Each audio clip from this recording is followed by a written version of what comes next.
ಶ್ರೀ ಕ್ಷೇತ್ರ ಧರ್ಮಸ್ಥಳ ಗ್ರಾಮಾಭಿವೃದ್ಧಿ ಯೋಜನೆಯು ಮಹಿಳಾ ಸಬಲೀಕರಣ ಹಾಗೂ ವೃತ್ತಿ ಕೌಶಲ್ಯ ಮಾರ್ಗದರ್ಶನಕ್ಕೆ ಒತ್ತು ನೀಡಿ ಕೆಲಸ ಮಾಡುತ್ತಿದೆ ಎಂದು ಜಿಲ್ಲಾ ನಿರ್ದೇಶಕ ಕೇಶವ ದೇವಾಂಗ ಹೇಳಿದರು.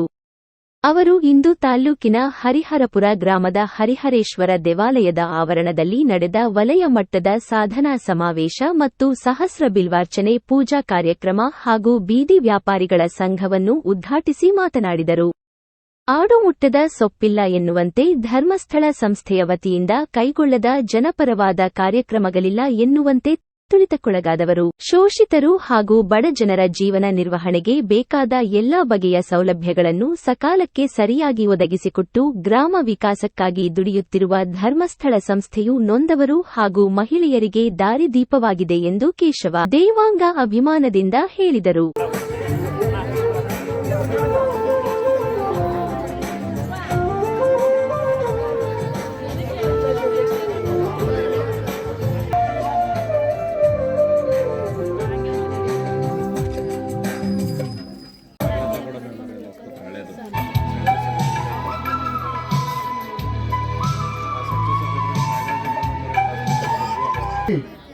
ಹರಿಹರಪುರ ಕಾರ್ಯಕ್ಷೇತ್ರದಲ್ಲಿ ಈ ದಿವಸ ವಲಯ ಮಟ್ಟದ ಸಾಧನಾ ಸಮಾವೇಶ ಮತ್ತು ಸಹಸ್ರ ಬಿಲ್ವಾರ್ಚನೆ ಹಾಗೂ ಬೀದಿ ಬದಿ ವ್ಯಾಪಾರಿಗಳ ಸಂಘದ ಉದ್ಘಾಟನಾ ಕಾರ್ಯಕ್ರಮ ಈಗಾಗಲೇ ಜರುಗಿದ್ದು, 92ರಲ್ಲಿ ಮಹಿಳೆಯರ ಸ್ವಸಹಾಯ ಸಂಘ ಪ್ರಾರಂಭ ಆಯಿತು. ಯಾಕೆ ನಾನು ಹೇಳ್ತಾ ಇದ್ದೇನೆ ಅಂದ್ರೆ, ಇವತ್ತು ನಾವು ಗಂಡು ಮಕ್ಕಳ ಸಂಘವನ್ನ ಮಾಡ್ತಾ ಇಲ್ಲ. ಆದ್ರೆ ಇವತ್ತು ವಿಶೇಷವಾಗಿ ಬೀದಿ ಬದಿ ವ್ಯಾಪಾರಿಗಳು, ಯಾಕೆ ನಾವು ಬೀದಿ ಬದಿಗೆ ವ್ಯಾಪಾರಿ ಅಂತ ನಾವು ಹೇಳ್ತೇವೆ ಅಂದ್ರೆ, ಎಷ್ಟೋ ಜನ ಬೀದಿ ಬದಿಯಲ್ಲಿ ಕೂತ್ಕೊಂಡು ಬೆಳಿಗ್ಗೆಯಿಂದ ಸಂಜೆವರೆಗೆ ತರಕಾರಿ ಇರ್ಬೋದು, ಬೇರೆ ಬೇರೆ ವ್ಯಾಪಾರವನ್ನ ಮಾಡುವಂತ ನಾವು ಕಾಣ್ತಾ ಇದ್ದೇವೆ. ಅವರಿಗೆ ಹಣಕಾಸಿನ ತೊಂದರೆ ಇರ್ತದೆ.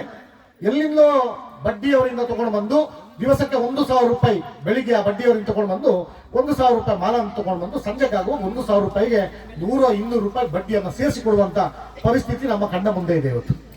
ಹಾಗಾಗಿ ಅಂತವರಿಗೆ ಇವತ್ತು ನೆರವಾಗಬೇಕು ಅಂತೇಳಿ ಧರ್ಮಸ್ಥಳ ಸಂಸ್ಥೆ ಬೀದಿ ಬದಿ ವ್ಯಾಪಾರಿಗಳನ್ನ ಹುಡುಕಿಕೊಂಡು ಹೋಗಿ ಅವರಿಗೆ ನಾವು ಸಂಘವನ್ನ ಮಾಡಿ ಅವರಿಗೆ ಸಾಲ ಸೌಲಭ್ಯವನ್ನ ನಮ್ಮ ಯೋಜನೆಯ ಮುಖಾಂತರ ಬ್ಯಾಂಕಿನಿಂದ ತಿಳಿಸಿಕೊಡುವಂತ ಕೆಲಸವನ್ನು ಮಾಡ್ತಾ ಇದ್ದೇವೆ. ಹಾಗಾಗಿ ಇವತ್ತು ಗಂಡು ಮಕ್ಕಳ ಸಂಘವನ್ನ ನಿಲ್ಲಿಸಿ 3 ವರ್ಷ ಆಯ್ತು. ಯಾಕೆ ನಾವು ಗಂಡು ಮಕ್ಕಳ ಸಂಘ ಮಾಡ್ತಾ ಇಲ್ಲ ಅಂದ್ರೆ, ವಾರದ ಸಭೆ ಮಾಡಬೇಕು, ಶಿಸ್ತು ಬೇಕಾಗತ್ತೆ, ಮೀಟಿಂಗ್ಗೆ ಬರಬೇಕಾಗತ್ತೆ. ಇವತ್ತು ದುಡ್ಡಿಗೆ ಕೊರತೆ ಇಲ್ಲ, ಆದ್ರೆ ಮೀಟಿಂಗ್ಗೆ ಕೊರತೆ ಇದೆ. ಮೀಟಿಂಗ್ ಬರ್ಲಿಕ್ಕೆ ಪುರ್ಸೋದಿಲ್ಲ, ಭಗವಂತ ಎಲ್ಲವೂ ಕೊಟ್ಟಿದ್ದಾರಂತೆ. ಏನು ಕೊರತೆ ಕೇಳಿದ್ರೆ ಪುರ್ಸೋದಿಲ್ಲ, ಅಲ್ಲಿಗೆ ಬರ್ಲಿಕ್ಕೆ ಪುರ್ಸೋದಿಲ್ಲ, ಇಲ್ಲಿ ಬರ್ಲಿಕ್ಕೆ ಪುರ್ಸೋದಿಲ್ಲ. ದುಡ್ಡು ರೊಕ್ಕ ಬೇಕಾದ್ರೆ ಕಟ್ಟಿಬಿಡ್ತೇನೆ ಅಂತ ಹೇಳುವಂತ ಆ ಮಾತು ಇವತ್ತು ಶಾಲೆಯಲ್ಲಿದೆ. ಅದಕ್ಕೋಸ್ಕರ ಹೆಣ್ಣು ಮಕ್ಕಳು ಹಾಗಲ್ಲ. ಹೆಣ್ಣು ಮಕ್ಕಳು ಅವರು ಶಿಸ್ತನ್ನ ಕಲ್ತುಕೊಂಡಿದ್ದಾರೆ. ವಾರ ಸಭೆಯನ್ನ ಬರ್ಲಿಕ್ಕೆ ಅವರು ತಯಾರಿದ್ದಾರೆ. ಹಾಗೆ ಅವರು ವಾರ ಕಟ್ಟಿದಂತ ಹಣವನ್ನ ಮರುಪಾವತಿ ಮಾಡ್ಲಿಕ್ಕೂ ತಯಾರಿದ್ದಾರೆ. ವಾರಕ್ಕೆ ಉಳಿತಾಯವನ್ನ ಕಟ್ಟಲಿಕ್ಕೂ ತಯಾರು ಮಾಡ್ತಾ ಇದ್ದಾರೆ. ಹಾಗಾಗಿ ಅವರಲ್ಲಿ ಶಿಸ್ತು ನಾವು ಹೆಚ್ಚನ್ನ ಕಾಣ್ತಾ ಇದ್ದೇವೆ. ಹಾಗಾಗಿ ನಮ್ಮಲ್ಲಿ ಇವತ್ತು 6.5 ಲಕ್ಷ ಸ್ವಸಹಾಯ ಸಂಘ ಇದೆ. ಸುಮಾರು 60 ಲಕ್ಷಕ್ಕೂ ಮಿಕ್ಕಿದ ಸದಸ್ಯರಿದ್ದಾರೆ. ಇದರಲ್ಲಿ 80% ಜನ ಯಾರು ಕೇಳಿದ್ರೆ ಎಲ್ಲ ಮಹಿಳಾ ಮಣಿಗಳೇ ಇರುವಂತದ್ದು. ಹಾಗಾಗಿ ಶಿಸ್ತು ಮತ್ತೆ ಸಂಘಟನೆ ಇದಿದ್ರೆ ಮಾತ್ರ ವ್ಯವಹಾರ. ಹೆಲ್ತ್ ಇನ್ಸೂರೆನ್ಸ್, ಆರೋಗ್ಯ ಇನ್ಸೂರೆನ್ಸ್ ಗೋಸ್ಕರ ಆ ಒಂದು ಇನ್ಸೂರೆನ್ಸ್, ಇದೆಲ್ಲ ಯೋಜನೆಯ ಕಾರ್ಯಕ್ರಮಗಳು. ಬೇರೆ ನಮಗೆ ಮನೆಗೆ ಬೇಕಾದಂತ ಪರಿಕರಗಳು, ಇವತ್ತು ಏನು ಅಂಗವಿಕಲರಿದ್ದಾರೆ, ವಿಕಲಚೇತನರಿದ್ದಾರೆ, ಅವರನ್ನ ಗುರುತಿಸಿ ಅವರ ಮನೆ ಬಾಗಿಲಿಗೆ ಕೊಂಡೋಗಿ ನಾವು ಆ 9 ಬಗೆಯ ಪರಿಕರಗಳಿದೆ. ಮಲಗಿದಲ್ಲಿದ್ದವರಿಗೆ ವಾಟರ್ ಬೆಡ್, ಹಾಗೆ ಓಡಾಡ್ಲಿಕ್ಕೆ ಆಗದವರಿಗೆ ವೀಲ್ ಚೇರ್, ಕಮಾಡು ವೀಲ್ ಚೇರ್, ಶೌಚಕ್ಕೆ ಹೋಗ್ಲಿಕ್ಕೆ ಆಗದವರಿಗೆ, ಹಾಗೆ ವಾಕಿಂಗ್ ಸ್ಟಿಕ್, ವಾಕರ್, ಇಂತ ಬೇರೆ ಬೇರೆ ಪರಿಕರಗಳನ್ನ ಅವರನ್ನ ಗುರುತಿಸಿ ಅವರ ಮನೆ ಬಾಗಿಲಿಗೆ ಕೊಂಡೋಗಿ ಕೊಡುವ ಕೆಲಸವನ್ನ ಧರ್ಮಸ್ಥಳ ಸಂಸ್ಥೆ ಮಾಡ್ತಾ ಇದೆ.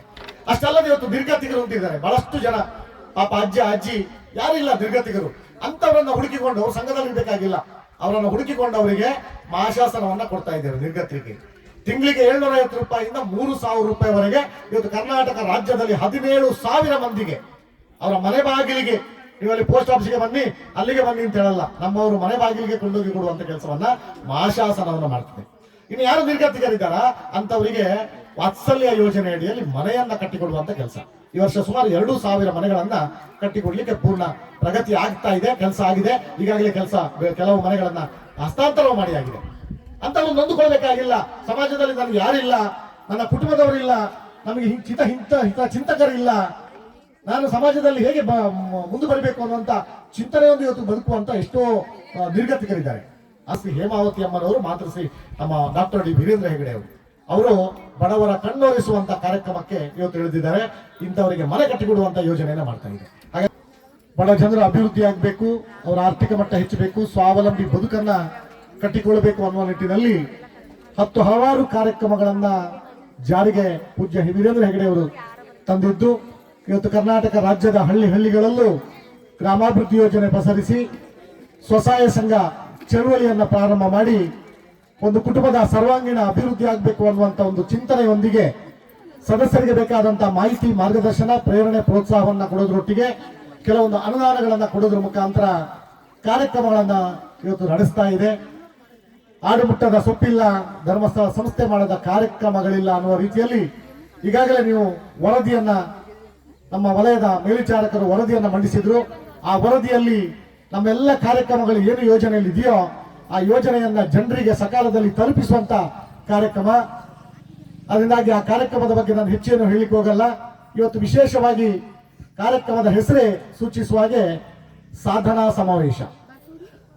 ಈಗಾಗಲೇ ಶಿವರಾತ್ರಿ ಕಳೆದು ಆ ಹತ್ತಿರದಲ್ಲಿ ನಾವಿದ್ದೇವೆ. ಮೊನ್ನೆಯಿಂದ ಶಿವನ ಧ್ಯಾನವನ್ನ ಮಾಡುವುದರ ಮುಖಾಂತರ ಹಲವಾರು ಧಾರ್ಮಿಕ ಕಾರ್ಯಕ್ರಮಗಳನ್ನು ನಡೆಸ್ತಾ ಬಂದಿದ್ದೇವೆ. ಇವತ್ತು ವಿಷ್ಣು ಮಹೇಶ್ವರ ಏನು ಅಂತ ಹೇಳ್ತೇವೆ ನಾವು, ಈಶ್ವರನನ್ನ ಹೆಚ್ಚು ನಾವು ಪೂಜಿಸುವಂಥದ್ದು. ಈಶ್ವರನ ನಾಮದಲ್ಲಿ ಹಲವಾರು ದೇವಸ್ಥಾನಗಳಿರುವಂತ ನಾವು ಕಂಡಿದ್ದೇವೆ. ಈಶ್ವರನನ್ನ ಹೋಲಿಸಬೇಕು ಅಂತಾದ್ರೆ ನಾವು ಬಹಳ ಸುಲಭವಾಗಿ ಅವನ ಧ್ಯಾನವನ್ನ ಮಾಡಿದ್ರೆ ನಮ್ಮ ಸಕಲ ಇಷ್ಟಾರ್ಥಗಳು ನೆರವೇರುತ್ತದೆ ಅನ್ನುವಂಥದ್ದು ಹಿಂದಿನಿಂದಲೂ ಇರುವಂತಹ ಸಂಪ್ರದಾಯ. ಆ ಪ್ರಕಾರವಾಗಿ ನಾವು ಇವತ್ತು ಸಾಕಸ್ರ ಬಿಲ್ವಾರ್ಚನೆ, ಅತಿ ಪ್ರಿಯವಾದಂತ ಒಂದು ಬಿಲ್ವಾರ್ಚನೆ ಅನ್ನುವಂಥದ್ದು ಶಿವನಿಗೆ ಬಹಳ ಪ್ರಿಯ ಅಂತೆ. ಹಾಗಾಗಿ ಇವತ್ತು ಬಿಲ್ವಾರ್ಚನೆ ಮಾಡುವುದರ ಮುಖಾಂತರ, ಶಿವನ ಸ್ಮರಣೆಯನ್ನ ಮಾಡುವುದರ ಮುಖಾಂತರ ಇವತ್ತು ನಾವು ಧಾರ್ಮಿಕ ಪ್ರಜ್ಞೆಯನ್ನ ಮೂಡಿಸಲಿಕ್ಕೋಸ್ಕರ ಕಾರ್ಯಕ್ರಮವನ್ನು ರಾಜ್ಯ ಆರ್ಟಿಒ ಅಧಿಕಾರಿಗಳ ಸಂಘದ ಅಧ್ಯಕ್ಷ ಮಲ್ಲಿಕಾರ್ಜುನ ಬೀದಿ ಬದಿ ವ್ಯಾಪಾರಿಗಳ ಸಂಘವನ್ನು ಉದ್ಘಾಟಿಸಿ ಮಾತನಾಡಿ, ಧರ್ಮಸ್ಥಳ ಸಂಘವು ಮಹಿಳೆಯರು ಮಾತ್ರವಲ್ಲದೆ ಶ್ರೀಸಾಮಾನ್ಯರ ಆರ್ಥಿಕ ಅಭಿವೃದ್ಧಿಗೆ ವರದಾನವಾಗಿದೆ. ಸರ್ಕಾರಿ ಬ್ಯಾಂಕುಗಳ ಮೂಲಕ ಸ್ವಸಹಾಯ ಸಂಘಗಳಿಗೆ ಸಾಲ ಸೌಲಭ್ಯ ಕೊಡಿಸಿ ಗುಡಿ ಕೈಗಾರಿಕೆಗಳನ್ನು ಸ್ಥಾಪಿಸಲು ಪ್ರೋತ್ಸಾಹಿಸುವ ಮೂಲಕ ಯುವಜನರು ಸ್ವಾವಲಂಬಿ ಸದೃಢ ಜೀವನ ನಡೆಸಲು ಮಾರ್ಗದರ್ಶಿಯಾಗಿದೆ. ಸಾಮೂಹಿಕ ಸತ್ಯನಾರಾಯಣ ಹಾಗೂ ಲಕ್ಷ್ಮೀ ಪೂಜಾ ಕಾರ್ಯಕ್ರಮಗಳನ್ನು ಆಯೋಜಿಸಿ ನಮ್ಮ ಸಂಸ್ಕೃತಿ ಹಾಗೂ ಪರಂಪರೆಯನ್ನು ಉಳಿಸಿ ಬೆಳೆಸುವ ಕೆಲಸವನ್ನು ಬದ್ಧತೆಯಿಂದ ಮಾಡುತ್ತಿದೆ ಎಂದು ಮಲ್ಲಿಕಾರ್ಜುನ ಹೇಳಿದರು. ಮಾಡಿದ್ದಾರೆ. ಆರೋಗ್ಯದ ದೃಷ್ಟಿಯಿಂದ, ಆರೋಗ್ಯ ತಪಾಸಣೆಯ ದೃಷ್ಟಿಯಿಂದ, ಪರಿಸರ ಉಳಿಸುವ ದಿಕ್ಕಿನಲ್ಲಿ ನಮ್ಮ ಊರು ನಮ್ಮ ಕೆರೆ ಅನ್ನೋಂಥ ಯೋಜನೆಗಳನ್ನ, ಮತ್ತೆ ಎಲ್ಲರಿಗೂ ಕೂಡ ವ್ಯಸನ ಸ್ಥಾಪನೆ ಮಾಡಬೇಕು ಅನ್ನೋಂಥದ್ರಿಂದ ದುಶ್ಚಟಗಳನ್ನ ಬಿಡಿಸೋದಕ್ಕೋಸ್ಕರ, ದುಶ್ಚಟ ಅಂತ ಅಂದ್ರೆ ನಾವು ಅನ್ಕೋತಾ ಇದೀವಿ ಇವತ್ತು ಮದ್ಯ ವ್ಯಸನಿಗಳು ಮತ್ತು ಸಿಗರೇಟು ತಂಬಾಕು ಸೇವನೆ ಮಾಡ್ತಕ್ಕಂಥದ್ದು ಮಾತ್ರ ದುಶ್ಚಟ ಅಂತ ಅನ್ಕೋತಾ ಇದೀವಿ. ಯಾವ್ಯಾವುದು ನೈಸರ್ಗಿಕವಾಗಿ ವಿರುದ್ಧವಾಗಿರುತ್ತೋ ಅದು ಎಲ್ಲವೂ ಕೂಡ ದುಶ್ಚಟಗಳೇ. ಇವತ್ತಿನ ಪರಿಸ್ಥಿತಿನಲ್ಲಿ ಮೊಬೈಲ್ ಬಳಕೆ ಕೂಡ ಒಂದು ದುಶ್ಚಟನೇ ಆಗಿದೆ. ಆ ದುಶ್ಚಟನೂ ಕೂಡ ಕಡಿಮೆ ಮಾಡ್ಕೋಬೇಕು. ಯಾವುದನ್ನ ಬಳಕೆ ಮಾಡಿಕೊಂಡ್ರೆ ಒಂದು ವಿಚಾರ ಇದೆ, ನಾವು ಏನು ಆಹಾರ ತಗೋತೀವೋ ಅದು ಔಷಧ ಅಂತೆ. ನಮ್ಮ ಔಷಧವೇ ಆಹಾರ, ಆಹಾರವೇ ಔಷಧ ಅಂತ ಹೇಳ್ತಾರೆ. ಆ ರೀತಿಯಲ್ಲಿ ಮೊಬೈಲ್ ಕೂಡ ಉಪಯುಕ್ತವಾದಂಥ ಒಂದು ಸಾಧನವಾಗಿದ್ರೂ ಕೂಡ ಬಳಕೆ ಅತಿಯಾಗಿ ಮಾಡಿದಾಗ ಅಮೃತ ವಿಷ ಆಗುತ್ತೆ ಅಂತ ಹೇಳ್ತಾರೆ. ಆ ರೀತಿಯಲ್ಲಿ ಈಗ ಎಲ್ಲರೂ ಕೂಡ ಮೊಬೈಲ್ ಬಳಕೆಗೆ ಹೆಚ್ಚು ವ್ಯಸನಿಗಳಾಗ್ತಾ ಇದ್ದೀವಿ. ನಾವು ಮೊಬೈಲ್ ವ್ಯಸನಿಗಳು ಅಂತ ಹೇಳಬೇಕಾದಂಥ ಪರಿಸ್ಥಿತಿ ಬಂದಿದೆ.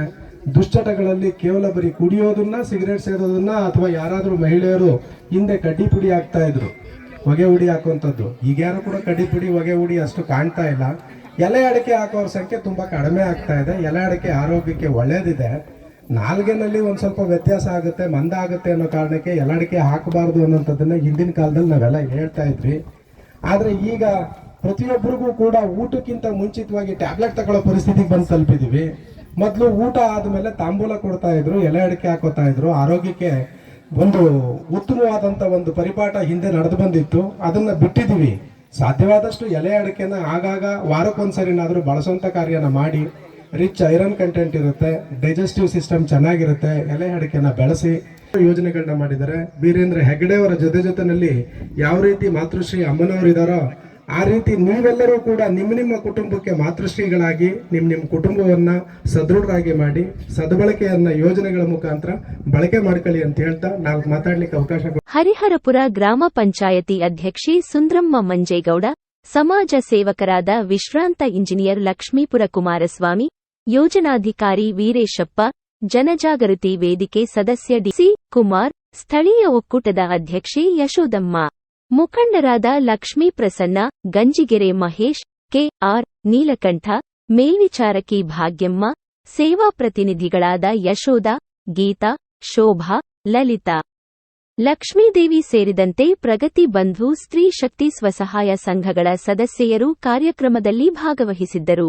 ವರದಿ ಕೆಆರ್ ನೀಲಕಂಠ, ಕೃಷ್ಣರಾಜಪೇಟೆ, ಮಂಡ್ಯ.